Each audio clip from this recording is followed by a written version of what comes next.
Secretary of State of the United States of America, His Excellency Mr. Marco Rubio, Honorable External Affairs Minister of India, Dr. S. Jaishankar, Excellencies, distinguished guests, and friends from the media. Namaskar and good afternoon to all of you. I welcome you to this press conference.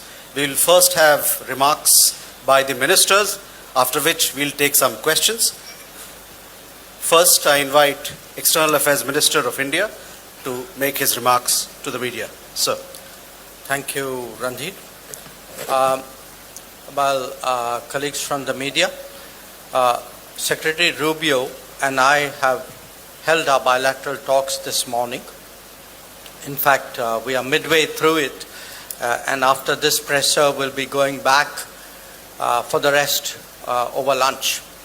But as you can see, we didn't want to keep you waiting, so we decided to come out in between and share a readout.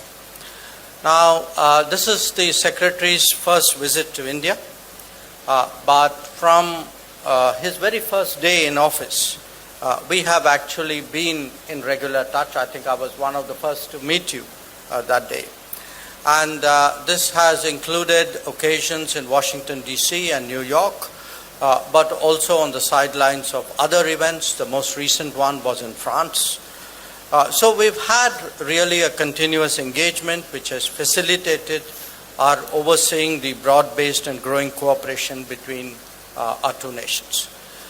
Now, as regards this visit and our discussions today and yesterday, let me give you a state of play.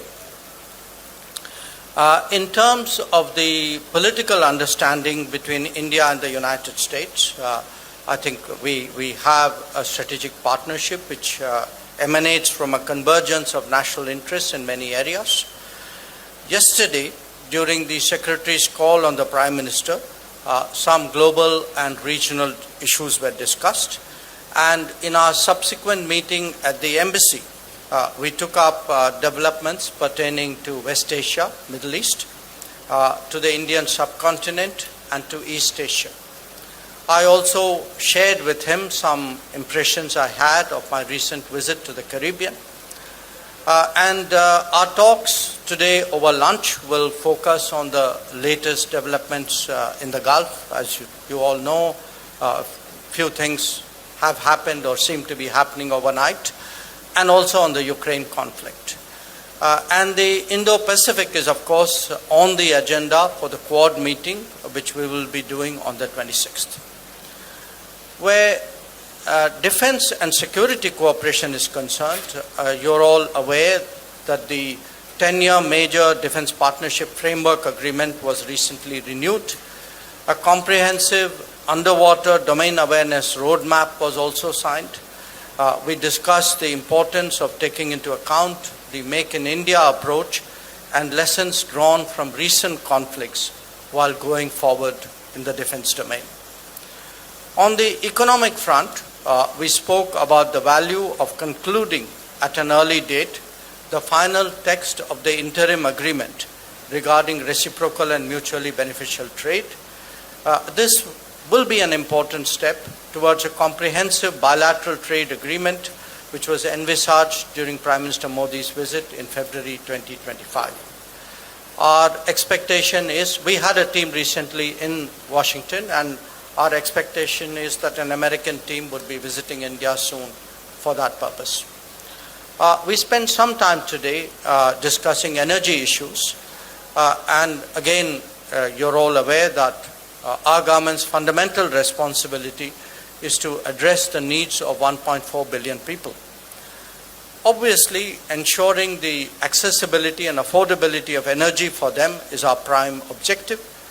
Secretary and I therefore welcome the expansion in our energy trade in recent months. Diversified supplies are at the heart of energy security for India. We devoted some time to nuclear energy cooperation as well. The passage of the Shanti Act has opened up new possibilities. An American delegation was recently in India. We hope to realize the potential of cooperation in the nuclear domain, and I also raised with Secretary some issues, regulatory issues we have on the American side. All of you know the importance of critical minerals. Our two nations have been cooperating bilaterally in the Quad format and also as like-minded group. India joined the PAX Silica and is part of the Forge initiative. The AI Impact Summit in New Delhi in February highlighted the enormous potential of the India-US relationship, and we will naturally be encouraging our businesses dealing with AI. As India's semiconductor and AI capabilities advance, this cooperation will be even more prominent in days to come. People-to-people ties are at the heart of our relationship. I apprised Secretary Rubio of challenges that legitimate travelers face in respect of visa issuance. While we cooperate to deal with illegal and irregular mobility, our expectation is that legal mobility would not be adversely impacted as a consequence. After all, this is very relevant to our business, technology, and research cooperation. Friends, India and the United States have common interests, but they also face shared challenges. Prominent among them is terrorism. Our position in that regard is very clear. It is one of zero tolerance. We appreciate the strong cooperation between concerned agencies of our two countries in this domain. I particularly recognized the extradition from the United States to India